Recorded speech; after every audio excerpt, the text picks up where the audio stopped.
Good evening and welcome. Beijing is slamming Washington's latest threats to expand the scope of its tariffs to another $200 billion worth of Chinese goods. The rapidly escalating trade war is raising concerns around the world, and China says now it will have no choice but to retaliate again. Jeff Tang reports. Just days after slapping 25% duties on $34 billion worth of Chinese goods, Washington decided to raise the stakes.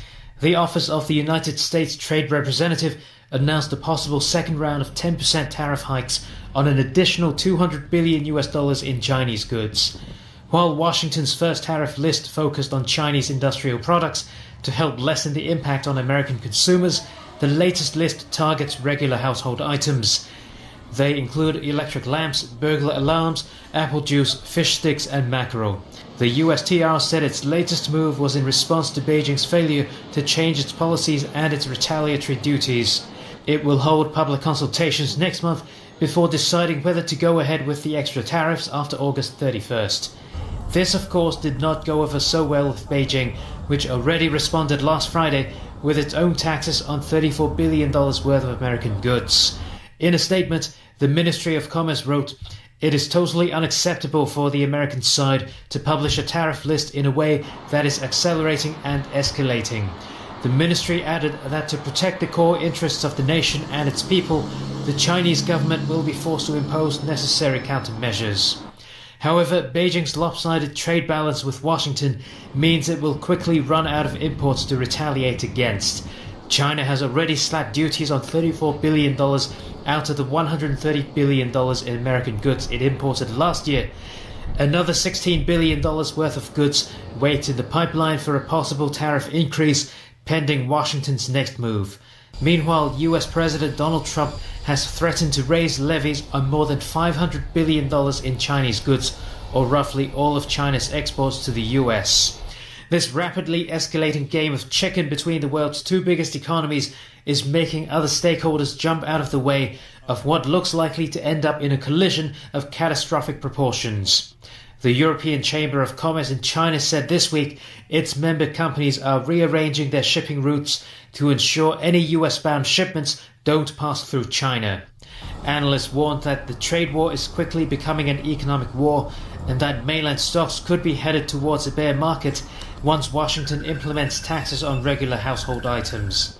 Even members of the US Congress are increasingly concerned that Trump's aggressive trade policies would end up hurting domestic consumers' wallets and expose American farmers and manufacturers to retaliations abroad. Jeff Tang, TVB News. Secretary for Commerce and Economic Development Edward Yao says Hong Kong needs to develop a more diversified market in the face of the escalating trade war between China and the U.S. Winna Wong reports. The trade war between the world's two biggest economies continues to make local businesses jittery. Commerce and Economic Development Chief Edward Yao met with about a dozen chambers of commerce and business groups yesterday. He says in light of the Trump administration's threat of another round of tariff hikes, the city cannot afford to be unfazed. We need to stay very prudent and cautious over this trade war, which is already happening and also likely to loom bigger. Obviously, the second list would hit us harder because it covers more consumer products and also in higher value. He called on local businesses to persuade their U.S. counterparts to make use of targeted exemptions and subsidies. Meanwhile, authorities here will need to work on market diversification. We are also advancing the BUD Fund, the Branding, Upgrading and Market Development Fund for SME, whereby they can start applying for market development in the ASEAN market, which is a new measure. Applications for that, he said, have been moved up to August 1st. According to industry insiders, relocating factories from China to elsewhere in Asia could be another option to counter the tariffs. We're trying to see whether we could have a production relocation Chinese product. It's mainly because that our Made in China 2025, they have full objections about the our scheme on that they want to eliminate that, any further development on these subjects. So we have the production relocation is mainly on the high products. Made in China 2025 is a strategic plan first announced by Premier Li Keqiang in 2015. It's an attempt to move China's manufacturing up the value chain by focusing on technology and pharmaceuticals. President Donald Trump had publicly stated on multiple occasions that one major reason he started this war was what he called unfair technology transfer practices. Winna Wang, TVB News. Well, around 57,000 students sat through this year's Hong Kong Diploma of Secondary Education examination. The results were out today. One student stole the show and set a new record since HKDSE was introduced 7 years ago. Pinky Wong tells us more. Thomas Wong from LaSalle College made history. He took 9 subjects in the public exam and scored the highest grade of 5 double stars in all of them. His secret? Revise every day after each lesson. A simple but useful tip. The most important is that we get into the university program that we like the most. The top scorer says he is planning to study medicine. There were other high achievers with 7 subjects of top scores. If all goes to plan, Hong Kong could have another legal expert. Well, I think the collocation plan, to a certain extent, it is harming the basic law. It's not just about grades, as this special education needs student who scored 2 5 double stars demonstrated. If there's a will, there's a way. So no matter what's your disability, when you have the goal, you can always find a method. Just be courageous and don't afraid to ask for help from different people. While 17-year-olds normally sit the Hong Kong Diploma of Secondary Education exams, this 13-year-old scored enough to enter university. His tip? A very hands-on father. I don't think he gave me a lot of pressure.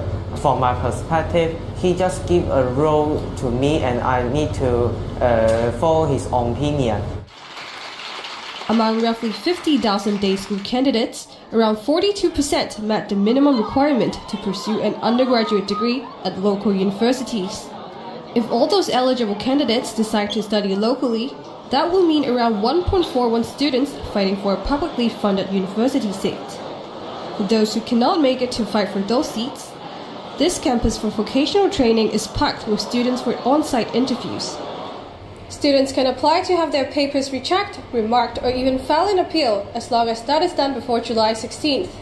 Pinky Wong, TVB News. New details are emerging about the remarkable ordeal of the 12 young football players and their coach who were trapped inside a flooded cave in northern Thailand. They are all recovering after the last of them was led to safety 2.5 weeks after becoming trapped inside a vast cave complex. An 18-day nightmare for a group of young football players is over. The teammates and their coach have all been rescued and are now recovering in hospital. Doctors say their conditions vary and they all lost weight, but they are otherwise in good health. Rescue officials say the boys took care of themselves and were able to sustain themselves by obtaining water dripping inside the cave. Chiang Rai residents, like everyone else, are jubilant that the boys are safe and free. So were the schoolmates of some of the boys. The group had entered the sprawling Tam Luang cave to go exploring after soccer practice on June 23rd, but monsoon rain soon filled the tight passageways, blocking their escape. They were found by a pair of British divers 10 days later, huddled on a small shelf just above the water. Among those watching the drama from afar was Jill Valanthan. Her son Jonathan was one of those British divers taking part in the rescue.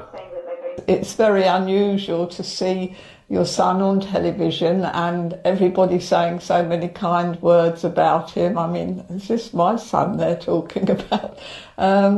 And then when they lost one of the members of the team, again, it makes you realise that these things do happen. After pondering for days how to get the 13 out, a rescue operation was launched on Sunday when 4 of the boys were brought out, tethered to rescue divers. Another 4 were rescued on Monday, and the last 4 boys and their coach were brought out yesterday. Celebrations were tinged with sadness over the loss of a former Thai Navy diver who died last week while on a resupply mission inside the cave. The Thai Prime Minister today thanked those involved in the mission, adding the incident is an important lesson in the power of determination, unity, and sacrifice. Liu Xia, the widow of Nobel Peace Prize laureate Liu Xiaobo, has stayed out of the public eye after arriving in Berlin yesterday. It is unlikely she will accept the Nobel Prize on behalf of her late husband before Friday, the first anniversary of Liu Xiaobo's death. A memorial service for the human rights activist is scheduled for later this week at a church in Berlin. Liu Xia arrived in the German capital last night, Hong Kong time. That ended years of house arrest in Beijing, which the Norwegian Nobel Committee called an inhumane ordeal. For practical reasons, the Norwegian Nobel Institute said it wouldn't be possible for Liu Xia to pick up the award in Oslo in the next few days. U.S. President Donald Trump arrived in Belgium yesterday on the eve of a high-stakes NATO summit. It's the first stop of his four-nation European tour. Trump arrived in the Belgian capital of Brussels with guns blazing. He accused the other member nations of NATO of not paying enough on defense spending.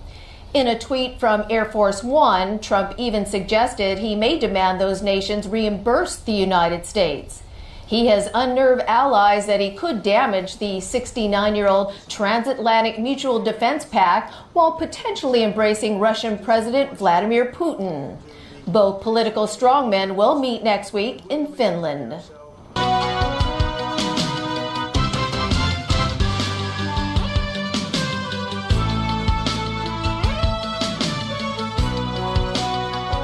Welcome back to TVB News. The city is ready for a brand new recycling scheme. Starting next month, sellers of electronic appliances are required to offer removal services for unwanted items that consumers wish to replace. Sharon Tang tells us more. In a little over a fortnight, the government will turn a new page in its efforts to promote recycling and proper disposal of electronic waste. Hong Kong is notorious for the amount of electronic waste it generates, around 70,000 tons a year. Though most of them are exported for reuse or recovery, authorities say this method is not sustainable in the long run due to a potential tightening of import controls. So the government decided to make the producers of electronic goods responsible for unveiling the Producer Responsibility Scheme.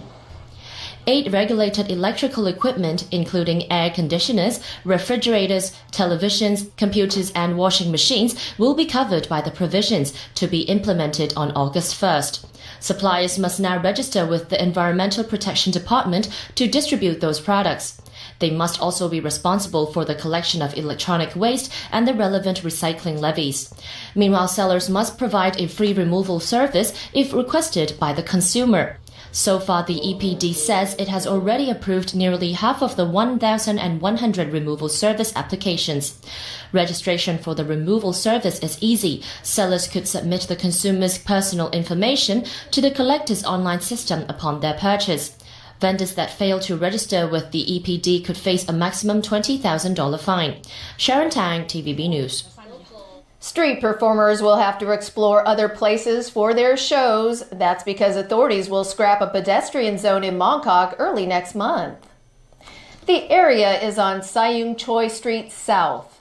The Transport Department said 97% of the residents and flat owners nearby responded to a survey and support terminating the pedestrian zone. This will come into effect on August 4th. Overseas again, 1 person is dead, 20 others are injured after a chartered plane crashed in South Africa yesterday. A plane went down just outside the capital city of Pretoria. Emergency officials say all of the injured are in serious or critical condition. 4 of the victims had been briefly trapped inside. The plane crashed through a factory near an airport. Video of the plane's takeoff showed smoke streaming behind it. An investigation is underway. Over to Britain, where the Royal Air Force took to the skies to celebrate its 100-year anniversary. We take you to the sights and sounds.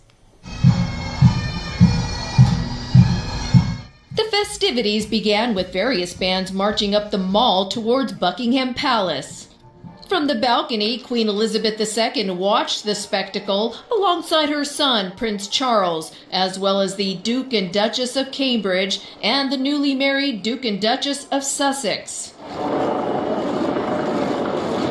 The Royal Air Force became the world's first independent air force when it was founded as a separate entity from the British Army and the Royal Navy in 1918. An estimated 65,000 spectators were entertained by the historic flypast. It featured nearly 100 planes, including bombers old and new, spy planes, helicopters, and transport aircraft. But it's been absolutely wonderful, and it's made me as a serving officer in the Royal Air Force immensely proud. Awe-inspiring, absolutely fantastic. Yeah, brought a tear to my eye actually. One of the biggest highlights, witnessing 22 Royal Air Force Typhoon fighter jets in midair and in perfect precision, forming the number 100. Then below, a marching band did the same. The flypast concluded with a show of pride.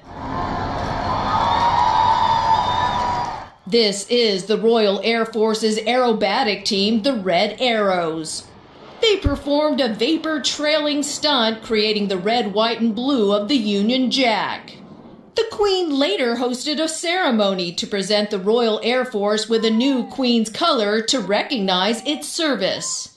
Then she recalled the decisive encounter between the air forces of Britain and Nazi Germany over southern England in 1940.